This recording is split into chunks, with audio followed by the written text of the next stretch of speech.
Hello friends, this is Bhavna here. Welcome to let's crack. तो कैसे हैं आप सब? आई होप आप सब अच्छे होंगे, सबकी प्रिपरेशन अच्छी चल रही होगी। नवरात्रे खत्म हो चुके हैं, दशहरा भी हो गया है, तो आप पढ़ाई करेंगे अच्छे से। देखो, दिसंबर और जनवरी में एग्जाम होना ही है सीटेट का, तो अच्छे से पढ़ते रहें। हम करेंगे आज मैथ पेडागोजी। ये मैराथन नंबर 1 है, यानी डे फर्स्ट है। हम 3 से 4 मैराथन करेंगे जिसमें मैथ की पेडागोजी हम पूरी कर लेंगे, जिससे आपका एक भी क्वेश्चन नहीं रहेगा। ठीक है, इसी तरह हम सारे सब्जेक्ट की पेडागोजी करेंगे, ईवीएस की भी, इंग्लिश, हिंदी और सीडीपी की जितनी भी क्लासेज हैं ऑलमोस्ट हम सारी थ्योरी कर चुके हैं। जो बची हैं उन्हें भी हम कर लेंगे। और डेली एनालिसिस तो चल ही रहा है। यहाँ पे जो प्रीवियस ईयर पेपर है, दिसंबर और जनवरी में जो एग्जाम हुआ था ऑनलाइन मोड में, उसका एनालिसिस हम डेली कर रहे हैं, वो भी कंटिन्यू चलता रहेगा। ठीक है, तो चलते हैं, वीडियो को स्टार्ट करते हैं।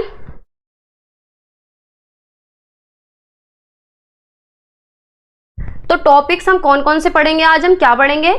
मैथमेटिक्स क्या होता है, क्या इसका मतलब है, डेफिनेशंस जो दी गई हैं, साइकोलॉजिस्ट ने दी है, एनईपी ने दी है, कहाँ कहाँ यूज होता है मैथ, क्या इसके उद्देश्य हैं, और जो एनसीएफ है मैथ का वो हम सारा पढ़ेंगे कि एनसीएफ ने क्या क्या गाइडलाइन दी है, और करिकुलम क्या होता है, पाठ्यक्रम, और पाठ्यक्रम जो एनसीएफ ने दिया है वो कैसा है, और जो स्पेशल नीड्स वाले बच्चे होते हैं यानी डिसेबल्ड बच्चे हैं जो, उनके लिए किस तरह का करिकुलम होना चाहिए, और करिकुलम बनाने के लिए क्या क्या स्टेप होने चाहिए, और जो टीचिंग प्रोसेस है, टीचिंग प्रॉब्लम सॉल्विंग जो रिकमेंड किया है एनसीएफ ने, उसे पढ़ेंगे। ठीक है, तो चलते हैं, स्टार्ट करते हैं वीडियो को। Meaning and definition of mathematics. David wheeler नाम के एक साइकोलॉजिस्ट थे, उन्होंने डेफिनेशन दी है कि बहुत सारा गणित सीखने के बजाय हमें यह जानना अधिक उपयोगी है कि गणितीकरण कैसे किया जाए, यानी मैथमेटाइजेशन कैसे किया जाए। मैथमेटाइजेशन होता है कि बच्चे की थॉट प्रोसेस इस तरह की हो कि वो गणित की तरह सोचे, मैथमेटाइजेशन करे अपनी थॉट में। ठीक है, is it more useful to know about how to do mathematise than to learn a lot of maths. ठीक है, इस तरह को अपनी सोच को डेवलप करे, अपने दिमाग, अपनी थॉट को मैथमेटाइज करे। ठीक है, अपनी सोच का गणितीकरण कैसे किया जाए। ठीक है, फिर एक डेफिनेशन दी थी ऑक्सफोर्ड डिक्शनरी में कि गणित क्या है? माप, मात्रा और परिणाम का विज्ञान है। ठीक है, फिर एनईपी ने दी थी एक 1986 में, जो 1986 की एनईपी आई थी, राष्ट्रीय शिक्षा नीति।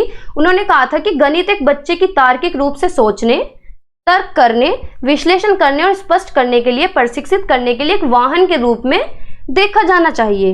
ये एक विशिष्ट विषय है, लेकिन जो इसका विश्लेषण है और तर्क है, उसको शामिल करते हुए हम किसी भी सब्जेक्ट से जोड़ सकते हैं। ठीक है, तो इन्हीं के बेसिस पे क्या कंक्लूजन निकला कि मैथमेटिक्स जो है नंबर्स को पढ़ना, स्पेस को पढ़ना और मेजरमेंट को पढ़ना। ठीक है, ये हमारी समझ बढ़ाता है, एब्स्ट्रैक्ट कॉन्सेप्ट बनाता है। हमारे एब्स्ट्रैक्ट कॉन्सेप्ट होते हैं यानी कॉन्क्रीट से एब्स्ट्रैक्ट की तरफ जाना। पहले हम हल्की हल्की चीजें पढ़ेंगे, फिर धीरे धीरे एब्स्ट्रैक्ट की तरफ जाएंगे, यानी मूर्त से अमूर्त की तरफ। ठीक है, it helps in drawing numerical conclusion. ये हमारी मदद करता है न्यूमेरिकल कंक्लूजन निकालने में, और इसे हम इजीली भूलते नहीं हैं। क्यों नहीं भूलते? क्योंकि हम मैथ को अपनी डेली लाइफ में यूज करते हैं। ठीक है, आगे चलते हैं। अब मैथमेटिक्स का यूज कहाँ कहाँ है? ठीक है, इन डेली बाय एंड सेल, यानी दैनिक जो हमारी रोजमर्रा की क्रय विक्रय हैं, जो रोज की एक्टिविटीज हैं, उनमें यूज होता है। अब जैसे हम कुछ सामान लेने जा रहे हैं दुकान पे, तो हम क्या करते हैं, हमने 3 से 4 चीजें ली, तो हम अपने दिमाग में कैलकुलेट कर लेते हैं कि ये चीज इतने की है, ये चीज इतने की है, तो वो सारी चीजें हम अपने दिमाग में ऐड करते हैं। 3 चीज ली हमने, 3 चीजों को ऐड कर लिया अपने माइंड में, तो हमने वहां पे मैथ यूज करा। और जो सामान दे रहा है, वो जहां से सामान लेके आएगा और जिस भाव में दे रहा है, वो ये देखेगा कि तूने कितने में खरीदा और कितने में दिया, यानी तुझे कितने का प्रॉफिट हुआ, तो वो भी मैथ को यूज कर रहा है। तो इसी तरह से मैथ को हम अपनी डेली लाइफ में यूज करते हैं। ठीक है, operation such as counting, measurements, weighing related to our daily life depend on mathematical knowledge. ठीक है, फिर बात आती है कॉमर्स एंड ट्रेड, वाणिज्य और व्यापार में भी यूज होता है, यानी जो बिजनेस करते हैं लोग वो भी मैथ को यूज करते हैं।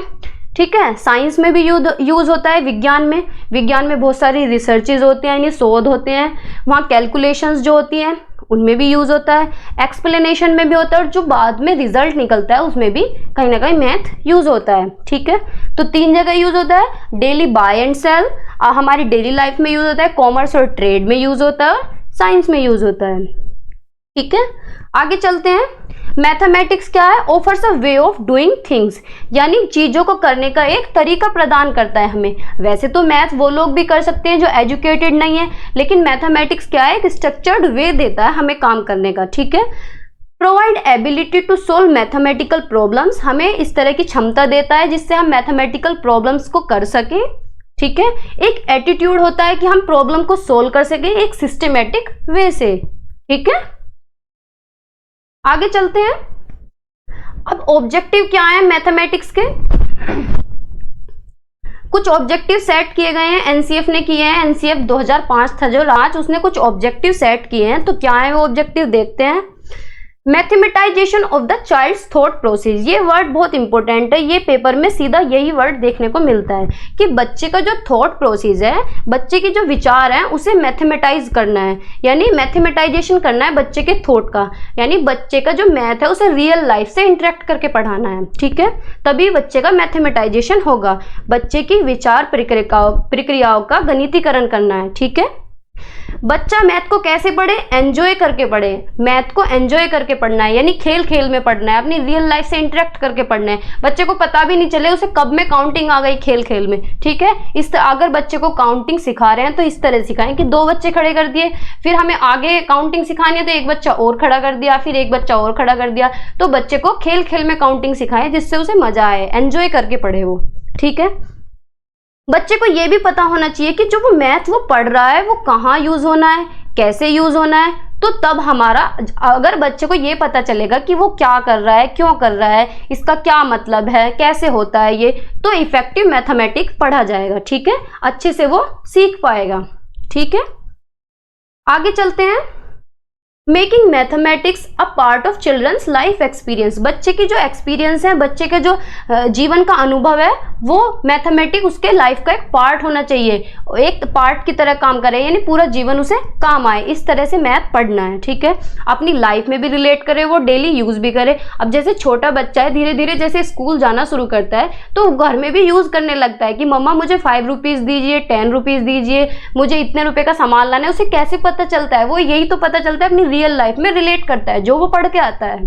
ठीक है, encourage them to make up interesting problems and provide solutions thereby, उनके दिलचस्प समस्या बनाने के लिए प्रोत्साहित करें और उनके द्वारा समाधान प्रदान करें, यानी वो जो प्रॉब्लम लेके आ रहे हैं उन्हें इंटरेस्टिंग बनाएं, उन्हें इस तरह से समझाएं कि इंटरेस्ट ले बच्चा। ठीक है, उनके जो सॉल्यूशंस हैं उन्हें प्रोवाइड किए जाएं बिल्कुल इंटरेस्ट वे में।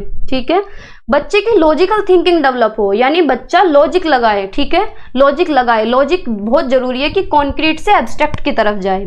लॉजिकल थिंकिंग बच्चे की डेवलप होनी चाहिए। लॉजिकल थिंकिंग कैसे होगी? जैसे टेबल हम सिखा रहे हैं बच्चे को, तो ये लॉजिकल थिंकिंग होती है। जैसे 2 5 जब पूछ लिया बीच से उठा के, तो वो दिमाग में सोचेगा कि पूरा 2 का टेबल तो ऐसे ही सुना देगा बच्चे, लेकिन अगर 2 5 जब पूछे हैं तो वो बताएगा, फिर वहां उसका लॉजिक यूज होगा। ठीक है, सोचने पे मजबूर होगा वो।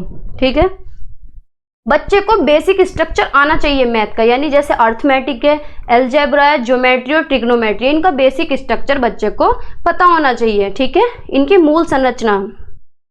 आगे चलते हैं। अब एम क्या होने चाहिए मैथमेटिक्स को पढ़ाने के स्कूल में? Good and narrow aim. Narrow aim क्या होता है? संकीर्ण उद्देश्य, यानी बहुत छोटा उद्देश्य, ये लिमिटेड होता है। जैसे कि हम पढ़ रहे हैं, हम किस लिए पढ़ रहे हैं? जॉब पाने के लिए, एम्प्लॉयमेंट के लिए, यानी हमें इस पेपर को क्लियर करके हमारी जॉब लग जाए, ये हमारा क्या है? नैरो एम है। ये किससे रिलेटेड है? न्यूमेरिकल ऑपरेशन से रिलेटेड है। ये हमारा न्यूमेरिकल ऑपरेशन से रिलेटेड है, measurement, fraction, percentage and ratio. लेकिन ये लिमिटेड एम तो है, लेकिन ये यूजफुल है, ये यूजफुल है, ये उपयोगी है। ठीक है, नैरो एम क्या है कि ये लिमिटेड है और ये यूजफुल है। अब हायर एम क्या होता है? हायर एम होता है जिसकी कोई सीमा ही ना हो, यानी बहुत बहुत लास्ट तक का सोचना, बहुत ऊंचा सोचना, हायर ऑर्डर थिंकिंग हो। ठीक है, this lays stress on developing a child's inner resources, that is to develop thinking so that the child ably handle abstractions, यानी बच्चा अमूर्त सोचे जिसका कोई एंड ही ना हो, हायर एम हो उसका, यानी उच्च उद्देश्य हो। ठीक है, higher aim of mathematics should be that the child, बच्चे का क्या होना चाहिए मैथमेटिक्स में हायर एम? कि वो मैथ की तरह से सोचे, मैथमेटिकली सोचे, लॉजिक लगाए, लॉजिकल डिस्कशन करे, जो लॉजिकल कंक्लूजन है उन्हें ऐसे ही उन पे विश्वास नहीं कर ले कि ऐसे बिलीफ बना ले। अगर कोई थ्योरम प्रूव हो रही है तो उसे पूछे कि कैसे हुई है, कैसे आया यहाँ, ये कैसे आया, किसने, सारी चीजों का डिस्कशन करें। ठीक है, अंडरस्टैंड एब्स्ट्रैक्टनेस, उसकी अमूर्तता को समझे और प्रॉब्लम्स के सॉल्यूशन को जाने। ठीक है, आगे चलते हैं। Objective according to the NCF 2005 primary level, जो प्राइमरी लेवल था एनसीएफ 2005 ने क्या ऑब्जेक्टिव सेट किए हैं देखते हैं। एंश्योरिंग न्यूमरेसी, कि नंबर की नॉलेज हो बच्चे को, बेसिक नंबर बच्चे को आने चाहिए, क्योंकि ये एक बहुत इंपॉर्टेंट एस्पेक्ट है, बहुत ही महत्वपूर्ण एस्पेक्ट है उसकी लाइफ का। यूनिवर्सलाइजेशन ऑफ एलिमेंट्री एजुकेशन, यानी शिक्षा हर बच्चे का अधिकार है। बेसिक न्यूमरेसी हर बच्चे को आनी चाहिए, और कब? एलिमेंट्री एजुकेशन में, यानी बच्चा जब प्राइमरी में हो तो उसे कम से कम नंबर की नॉलेज तो होनी चाहिए। ठीक है, इस लेवल पे जो प्रोग्रेशन होना चाहिए वो कॉन्क्रीट टू एब्स्ट्रैक्ट होनी चाहिए, यानी बच्चा कॉन्क्रीट तो सीख लेता है, कॉन्क्रीट से धीरे धीरे एब्स्ट्रैक्ट की तरफ जाए, यानी मूर्त से अमूर्त की तरफ जाए। पहले चीजों को बेसिकली सीखे, फिर जाए हार्ड लेवल पे, यानी एब्स्ट्रैक्टनेस की तरफ जाए। ठीक है, as to enable the child to understand the connection between logical functioning of his everyday life, यानी अपनी रियल लाइफ से रिलेट करके पढ़े, जो लॉजिक लगा रहा है वो अपनी रियल लाइफ से रिलेट करके पढ़े और मैथमेटिकली सोचे। ठीक है, आगे चलते हैं।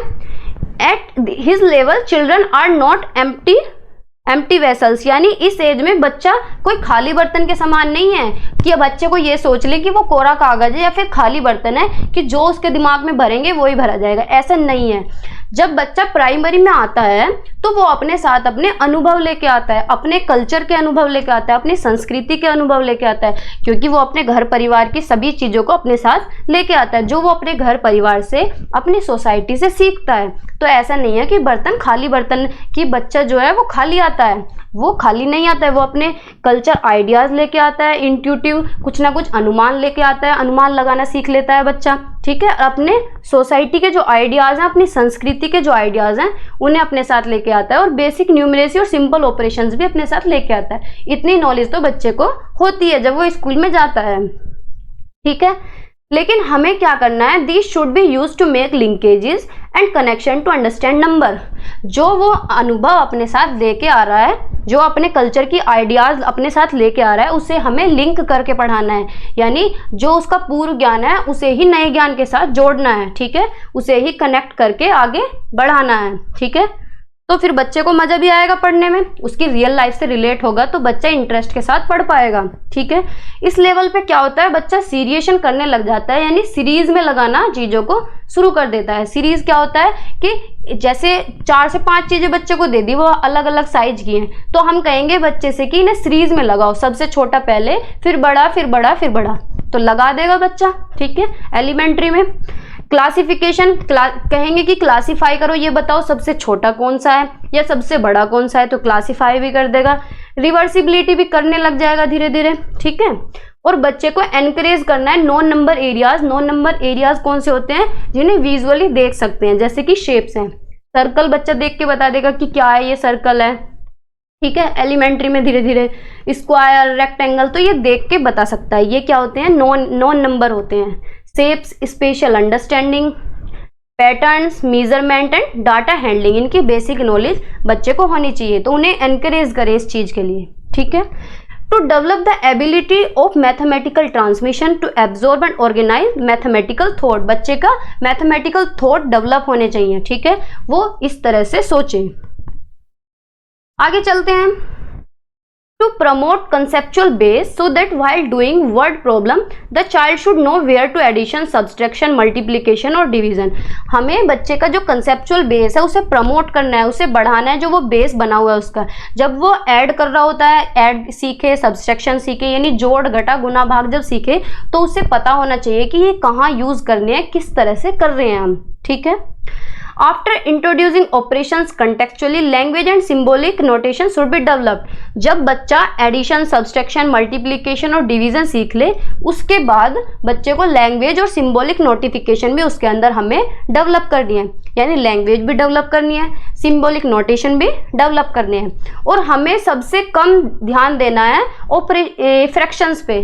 फ्रैक्शन थोड़े से हार्ड होते हैं, कभी बच्चा डर जाए, इसलिए हमें उसे लेस एम्फेसिस करना है, यानी उस पर कम ध्यान देना है, जिससे बच्चा डरे ना कि इतनी हार्ड चीज है मैं कैसे पढ़ पाऊंगा। ठीक है, तो इन चीजों पे कम ध्यान देना है। ठीक है, आगे चलते हैं। कुछ फैक्टर्स हैं, factor determine objectives of teaching mathematics. कुछ फैक्टर हैं, साइकोलॉजिकल फैक्टर है यानी मनोवैज्ञानिक कारक, यूटिलिटी उपयोग कहाँ होते हैं मैथ, प्रैक्टिकेबिलिटी साध्यता। तो एजुकेशन कैसी होनी चाहिए, चाइल्ड सेंटर्ड होनी चाहिए। Education should be child centred यानी बाल केंद्रित होनी चाहिए। जितनी भी पेडागोजी हम पढ़ेंगे, चाहे वो ईवीएस हो, हिंदी हो, इंग्लिश हो या फिर ये मैथ हो, करिकुलम हमारा चाइल्ड सेंटर्ड ही होना चाहिए, यानी बच्चे के अकॉर्डिंग होना चाहिए, बाल केंद्रित शिक्षा ही होनी चाहिए। ठीक है, ये बच्चे की एज के अकॉर्डिंग होना चाहिए, यानी जो हम पढ़ा रहे हैं वो बच्चे के एज लेवल का हो। ऐसा नहीं है कि हम बच्चा छोटा है और पढ़ा रहे हैं उसे हाई लेवल का, तो बच्चे को समझ नहीं आएगा, तो उसकी एज के अकॉर्डिंग होना चाहिए। और ये भी हमें ध्यान रखना है कि बच्चे को इंटरेस्ट आ रहा है कि नहीं आ रहा है, बच्चा बोर तो नहीं हो रहा है, तो उसे खेल खेल में सिखाना है, इंटरेस्टिंग एक्टिविटीज करानी है। ठीक है, प्रोपेंसिटी ऑफ द लर्नर्स यानी उसकी रुचि भी देखनी है, उसकी प्रवृत्ति भी देखनी है। ठीक है, और किस तरह से पढ़ाना है, एक प्रॉपर सीक्वेंस में पढ़ाना है, यानी सिंपल टू कॉम्प्लेक्स। पहले हल्की चीजें सिखाएंगे, पहले बेस बनाएंगे, सिंबल्स दिखाएंगे, फिर धीरे धीरे कॉम्प्लेक्स की तरफ जाएंगे, धीरे धीरे कठिन चीजें कराएंगे। ठीक है, सरल से कठिन की तरफ। ठीक है, इस तरह के वर्ड इस तरह की पूछ लेते हैं, ये मैक्सिम्स होते हैं टीचिंग के। ठीक है, यूटिलिटी क्या है कि बच्चा जो है उसे अपनी डेली लाइफ में यूज करे, दैनिक जीवन से जोड़ के पढ़ाना है, उसकी रियल लाइफ से रिलेट करना है। ये तो हर जगह हमारे काम आएगा कि रियल लाइफ से रिलेट करके पढ़ाना है बच्चे को। कैसे पढ़ाना है, रियल लाइफ से रिलेट करके, उसकी रोजमर्रा की जिंदगी से, उसकी डेली लाइफ से जो जुड़ा हुआ हो, इस तरह हमें बच्चे के कंसेप्ट डेवलप करने हैं। ठीक है, तो बच्चे को इंटरेस्ट भी आएगा पढ़ने में, है कि नहीं। प्रैक्टिकेबिलिटी, ऑब्जेक्टिव क्या होना चाहिए, प्रैक्टिकल होना चाहिए, यानी बिल्कुल प्रैक्टिकली उसे पढ़ाना है। जैसे कि हम ऑडियो विजुअल एड से पढ़ा सकते हैं, कुछ भी एक्सपेरिमेंट करके पढ़ा सकते हैं।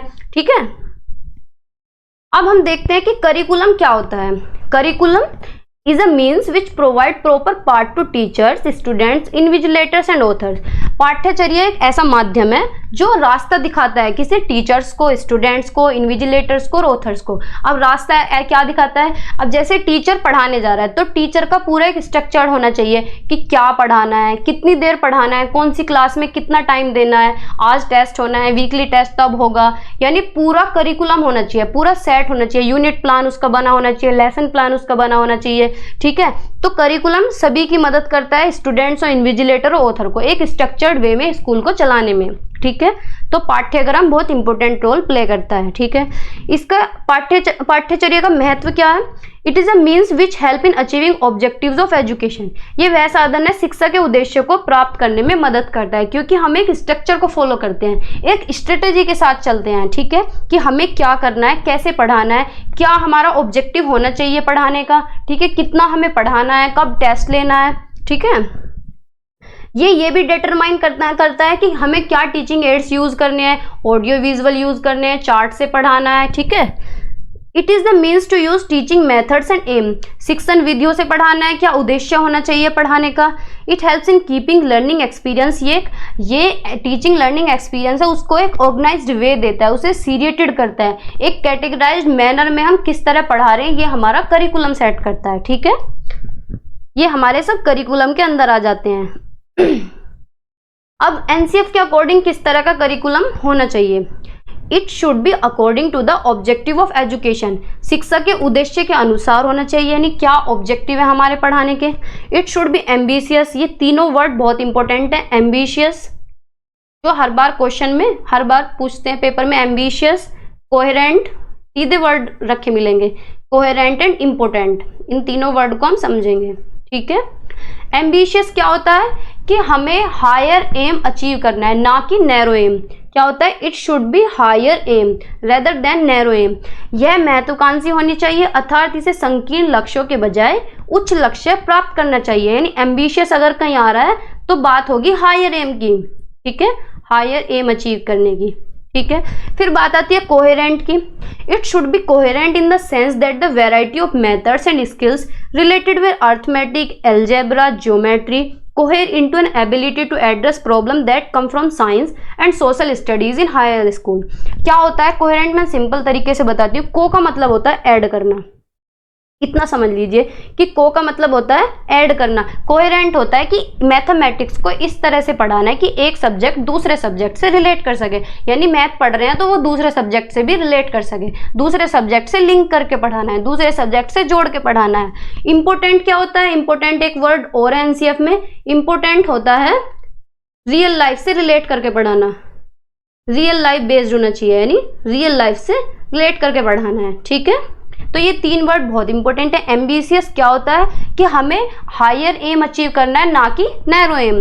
कोहेरेंट क्या होता है? वैरायटी ऑफ मेथड्स यूज करने हैं, स्किल्स यूज करनी है इस तरह की कि एक सब्जेक्ट दूसरे सब्जेक्ट से रिलेट करे। ठीक है, इंपॉर्टेंट क्या होता है कि हमें रियल लाइफ से रिलेट करके पढ़ाना है, रियल लाइफ के एग्जाम्पल्स देने हैं। ठीक है, आगे चलते हैं। School mathematics must be activity oriented. सही बात है कि स्कूल का जो मैथमेटिक्स है, स्कूल में जब मैथ हम पढ़ा रहे हैं तो वो एक्टिविटीज पे बेस होना चाहिए, यानी एक्टिविटीज कराएं जो मैथ से रिलेटेड हो। ठीक है, it should be keep the mind of the learners engage and strengthen there abilities. ये बच्चे को एंगेज करके रखना है, क्लास में बच्चों को जोड़ के रखना है, व्यस्त करना है, और जिससे कि उनकी स्ट्रेंथन यानी उनकी जो एबिलिटी है वो मजबूत हो सके, उनकी क्षमताएं जो हैं वो मजबूत हो सके। ठीक है, और रिलेट किससे करना है? उनकी रियल लाइफ से। पूरे एनसीएफ में यही चीजें आपको मिलेंगी कि रियल लाइफ से रिलेट करना है, इंटरेक्ट करके पढ़ाना है, डिस्कशन से पढ़ाना है, रियल लाइफ एग्जाम्पल्स देने हैं। ठीक है, उनकी रोजमर्रा की जिंदगी से रिलेट करना है। ठीक है, रियल लाइफ से रिलेट करके पढ़ाना है। ठीक है, अब जैसे कि हम एग्जाम्पल देते हैं, हम अपने जीवन के एग्जाम्पल देते हैं तो वो हमें लंबे समय तक याद रहते हैं और हमें समझ में भी आते हैं, और हम कोई चीज़ बिल्कुल साधारण तरीके से पढ़ाएं तो हमें मज़ा भी आता है पढ़ने में, है ना। तो इसी तरह से बच्चों को रियल लाइफ से रिलेट करके पढ़ाना है, और जो बच्चे अपना अनुभव लेके आ रहे हैं उसी को जोड़ के आगे पढ़ाना है। ठीक है, it should give importance to child not the subject. हमें बच्चे को महत्व देना है, ना कि सब्जेक्ट हो। ठीक है, हमें सब्जेक्ट पे जोर नहीं देना, हमें बच्चे पे ध्यान देना है, सब्जेक्ट पे ध्यान नहीं देना है। ठीक है, हम इसमें विषय को नहीं, बच्चे को महत्व देना है। ठीक है, it should not be meant only for the preparation of higher secondary and university education. हम बच्चे को मैथ पढ़ा रहे हैं, रियल लाइफ से रिलेट करके पढ़ा रहे हैं, तो उसका मतलब ये नहीं होना चाहिए कि हम उसे यूनिवर्सिटी एजुकेशन के लिए तैयार कर रहे हैं कि वो यूनिवर्सिटी में जाके मैथ पढ़ेगा। ठीक है, हमें इस तरह से नहीं चलना है कि वो यूनिवर्सिटी में उसके काम आएगा, या हायर सेकेंडरी के लिए पढ़ा रहे हैं। ठीक है, हमें बच्चे के अकॉर्डिंग चलना है, बच्चे को पढ़ाना है, बच्चे पे ध्यान देना है, ना कि कंटेंट पे या फिर सब्जेक्ट पे। ठीक है, आगे चलते हैं। It should have language of daily use. जो हम पढ़ा रहे हैं उसमें रोजमर्रा की जिंदगी की जो भाषा है वो यूज होनी चाहिए, डेली यूज की लैंग्वेज यूज होनी चाहिए, मैथमेटिकल लैंग्वेज यूज होनी चाहिए, और जो प्रॉब्लम सॉल्विंग मैथमेटिकल लैंग्वेज है वो यूज होनी चाहिए, और कुछ सिंबॉलिक लैंग्वेज यूज होनी चाहिए। ठीक है, it should not promote rote learning. Rote learning को बिल्कुल भी बढ़ावा नहीं देना है। रोट लर्निंग होता है रट्टा लगवाना, हमें बच्चे को याद नहीं करवाना है, ना रटवाना है, इस चीज़ को हमें बिल्कुल भी प्रमोट नहीं करना है। ठीक है, it must include manipulative models, static pictures, written symbols, spoken and written language, real world situation और कंटेक्स्ट। हमें इस तरह का एनवायरनमेंट बच्चे को देना है कि रियल वर्ल्ड सिचुएशन दे, उसके संदर्भ में पढ़ाएं, यानी जैसे हम बच्चे को पढ़ा रहे हैं तो उसे इसी तरह के एग्जाम्पल देने हैं जिससे वो समझ सके, जिससे वो रिलेट कर सके, कि उसके घर का एग्जाम्पल दे दिया, उसके आस पड़ोस का एग्जाम्पल दे दिया, क्लास के उसके दोस्तों का एग्जाम्पल दे दिया। तो हमें इस तरह के कंटेक्स्ट में पढ़ाना है, यानी संदर्भ में पढ़ाना है, संदर्भ से बाहर नहीं जाना है। ठीक है, रियल वर्ल्ड सिचुएशन देनी है, जो भी सिचुएशन देनी है उसे उसी की दुनिया की देनी है। ठीक है, रिटन लैंग्वेज में समझाना है, सिंबल्स के थ्रू समझाना है। ठीक है, और बच्चे को इस तरह तैयार करना है कि वो मैनिपुलेटिव यानी इंट्यूटिव गैसेज लगाए, अनुमान लगाए। ठीक है, आगे चलते हैं।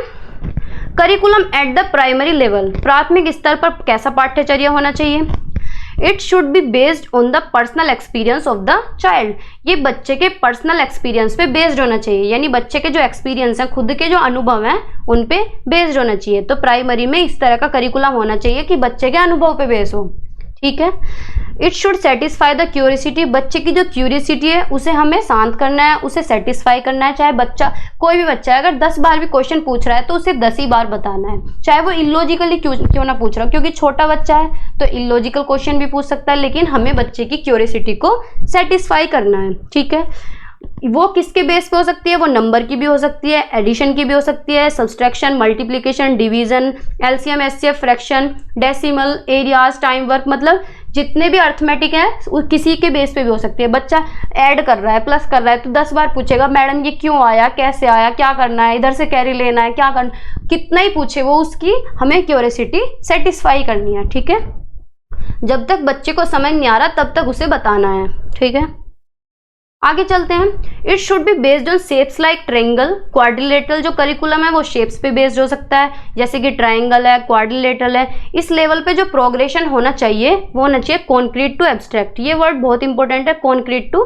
एब्स्ट्रैक्ट, पेपर में बार बार आता है। कॉन्क्रीट टू एब्स्ट्रैक्ट यानी मूर्त से अमूर्त की तरफ। ठीक है, मूर्त से अमूर्त की तरफ, यानी पहले हल्की चीजें बतानी है फिर एब्स्ट्रैक्ट की तरफ जाना है। ठीक है, it should be based on mathematical games. किस पे बेस्ड होना चाहिए करिकुलम? कि खेल खेल में मैथ को पढ़ाएं, मैथमेटिकल गेम्स पे बेस्ड होना चाहिए, पजल्स पे बेस्ड होना चाहिए, कुछ पजल्स कराएं बच्चों को इस तरह के। ठीक है, इस तरह की गेम्स कराएं, कुछ स्टोरीज बताएं मैथ से रिलेटेड, तो बच्चे को इंटरेस्ट आएगा पढ़ने में, यानी मजा लेके पढ़ेगा बच्चा। ठीक है, the sequence of the development of mathematical concept should be. जो कंसेप्ट है वो इस तरह के होने चाहिए जो बच्चों को अनुभव प्रदान करें, उन्हें समझ में आए, उसकी लैंग्वेज पिक्चर्स के थ्रू पढ़ाएं और कुछ सिंबल्स भी यूज करें, सिंबॉलिक रिप्रेजेंटेशन हो। ठीक है, आगे चलते हैं।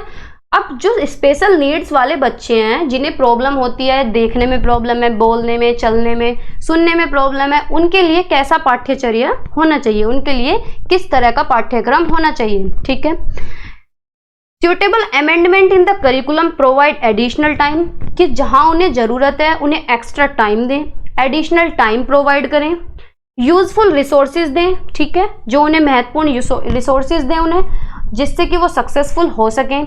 उन्हें ऑप्शनल एक्टिविटीज करवाएं, यानी ज़्यादा से ज़्यादा ऐड कराएं एक्टिविटीज़ को, सब्जेक्ट रिलेटेड हो, जो सब्जेक्ट रिलेटेड हो। जैसे मैथ पढ़ा रहे हैं तो मैथ की एक्टिविटीज़ कराएं, ईवीएस पढ़ा रहे हैं तो उन्हें बाहर लेके जाएं, एनवायरनमेंट से लिंक करके पढ़ाएं। ठीक है, बाहर घुमाने ले जाएं, म्यूजियम्स में ले जाएं। ठीक है, इसी तरह की उन्हें एक्टिविटीज करनी है। इस तरह का रिलेशन डेवलप करें कि उनके एनवायरनमेंट से लिंक हो, उनके सामाजिक सांस्कृतिक संदर्भ से जुड़ा हुआ हो, उनके सोशली भी जुड़ा हो, कल्चरली भी जुड़ा हो। तो इस तरह का एनवायरनमेंट देना है। इजी सब्जेक्ट मैटर दें उन्हें, और उन्हें टीचिंग एड्स दें, यानी ऑडियो विजुअल एड से पढ़ाएं। अगर किसी बच्चे को देखने में प्रॉब्लम है, कम दिख रहा है तो उसे आगे बैठाएं, और बिल्कुल नहीं दिख रहा है तो उसे टच एंड फील मटेरियल्स दें जिससे वो अच्छे से पढ़ सके, या उसके लिए ब्रेल का प्रावधान हो। ठीक है, एज के अकॉर्डिंग पढ़ाएं, यानी जिस एज का बच्चा है उसे उसी लेवल का पढ़ाएं, और इतना पढ़ाएं, उसके लेवल का पढ़ाएं जितना वो ग्रैब कर सके।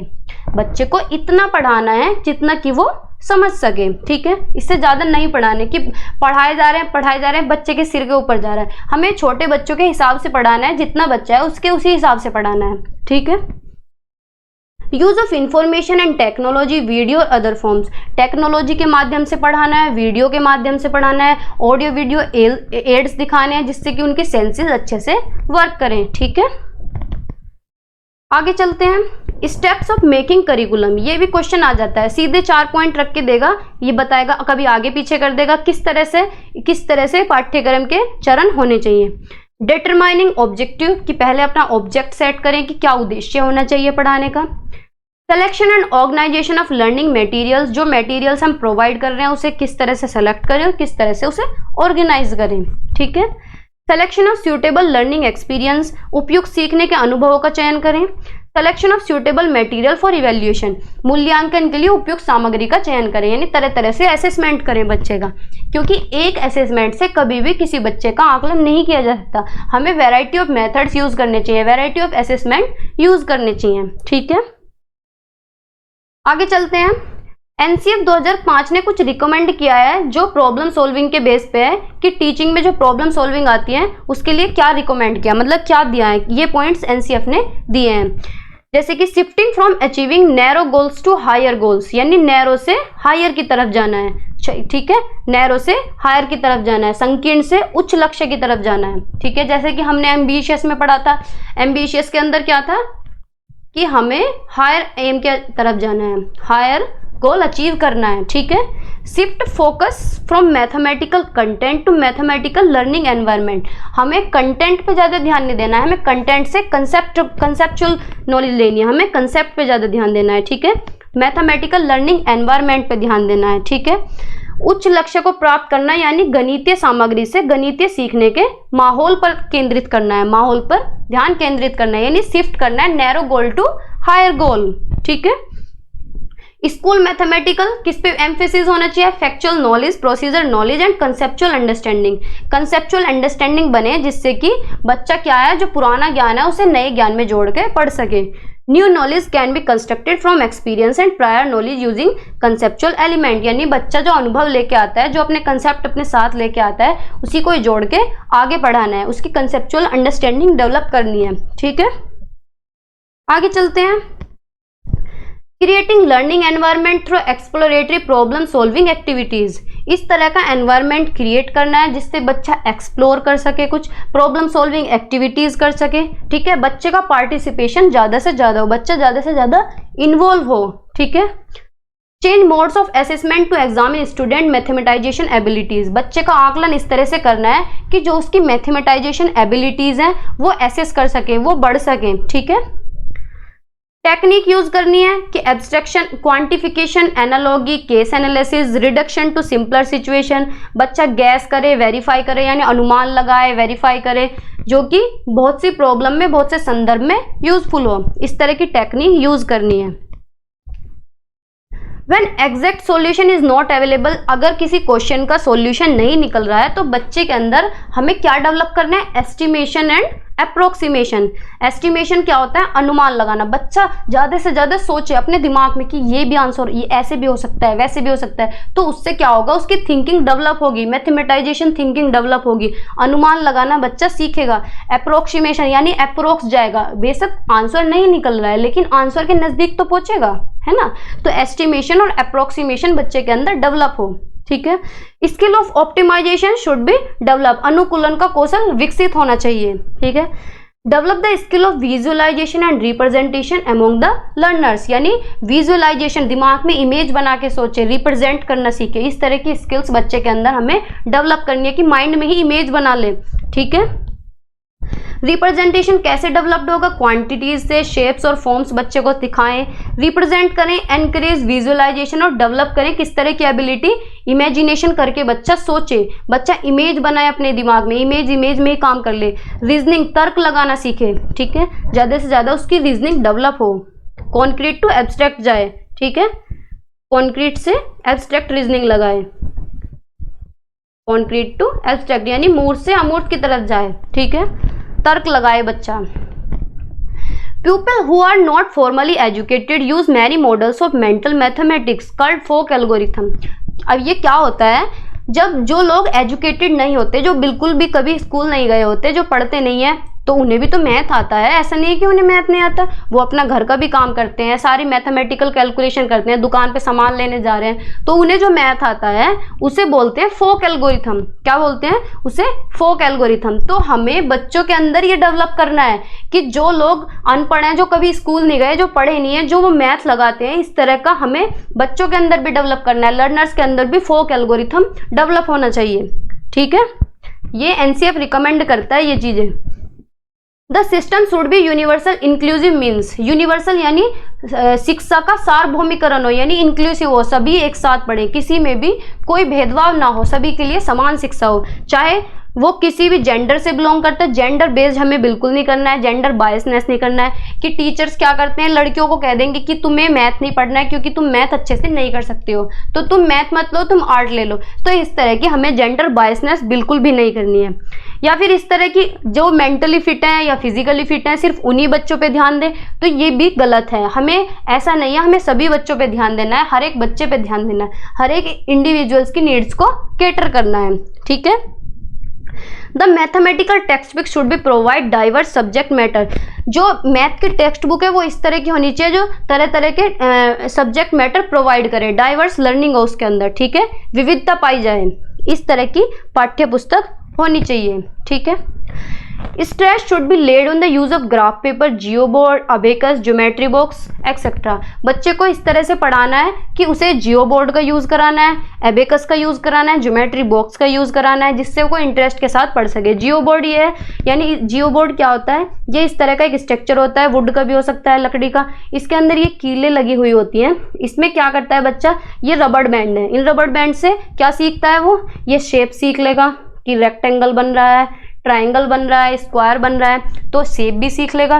फिर उसे वो मेजरमेंट भी सीख लेगा कि कितना एरिया ये कवर कर रहे हैं, कि यहाँ तो 3 पिन के अंदर आ रहा है, यहाँ पे 2 पिन के अंदर आ रहा है, तो उसे एरिया का भी कंसेप्ट आ जाएगा। तो उसे जियो बोर्ड से पढ़ाना चाहिए, ठीक है। एबेकस का भी यूज होना चाहिए। एबेकस क्या है, वैदिक मैथमेटिक्स में यूज हुआ करता था, लेकिन एबेकस यूज करना चाहिए, इससे बच्चे काउंटिंग अच्छे से कर सकते हैं, ठीक है। ज्योमेट्री बॉक्स का यूज होना चाहिए, ग्राफ पेपर का यूज होना चाहिए। हमें इन चीजों पे ज्यादा ध्यान देना चाहिए, जिससे कि लर्निंग इंटरेस्टिंग हो, ठीक है। Teacher should be provided material which enrich their understanding of the subject. Teachers को इस तरह का मटेरियल प्रोवाइड करवाना चाहिए जिससे कि बच्चे की समझ बन सके सब्जेक्ट की। जो भी सब्जेक्ट हम पढ़ा रहे हैं उससे रिलेटेड इस तरह का मटेरियल प्रोवाइड करें कि बच्चा अच्छी सी समझ बना सके, बच्चे को इंसाइटफुल लर्निंग हो, यानी इंस्टेंट आइडियाज आए। क्या होता है इंसाइट? इंसाइट होता है एकदम से आइडियाज आना, इंस्टेंट आइडिया, कि बच्चों के दिमाग में आइडियाज डेवलप हो, ठीक है। कंसेप्ट बने बच्चों का, हिस्टोरिकल डेवलपमेंट हो सब्जेक्ट का, और कुछ ना कुछ इनोवेट करके देखें।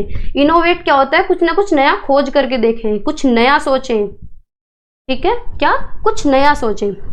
Roman number should not be used in the calculation of Hindu Arabic numbers as they lack place value system.